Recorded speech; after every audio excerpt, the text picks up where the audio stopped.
திமுகவிற்கு தாவிய அதிமுக முன்னாள் எம்பி இபிஎஸ்க்கு அடிமேலடி. சமீப காலமாக பெரிய கட்சிகளை சேர்ந்த உறுப்பினர்கள் மாற்றுக் கட்சியை நாடியுள்ளனர். நேற்று சேலத்தில் நடைபெற்ற விழாவில் அதிமுகவில் பல்வேறு கட்சியை சார்ந்த உறுப்பினர்கள் இணைந்தனர்.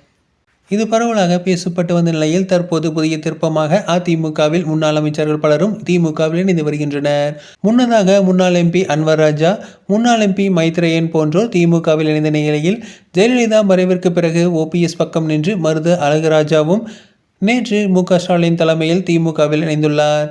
இதுகுறித்து பேசிய அவர் மேலும் பலர் அதிமுகவிலிருந்து பிரிந்து திமுகவில் இணையப் போகிறார்கள் என்றும் கூறியுள்ளார். மருது அழகுராஜா திமுகவில் இணைந்த நிகழ்வு அவரது ஆதரவாளர்கள் பலரையும் திமுகவின் பக்கம் ஈர்ப்பும் வாய்ப்புள்ளதாக பார்க்கப்படுகிறது. ஏற்கனவே கட்சியின் மூத்த தலைவரான செங்கோட்டையனை கட்சியிலிருந்து நீக்கியது அதிமுகவிற்கு பெரும் பின்னடைவை ஏற்படுத்திய நிலையில் அடுத்து யார் திமுகவில் இணையப் போகிறார் என்பது கேள்விக்குறியாக உள்ளது.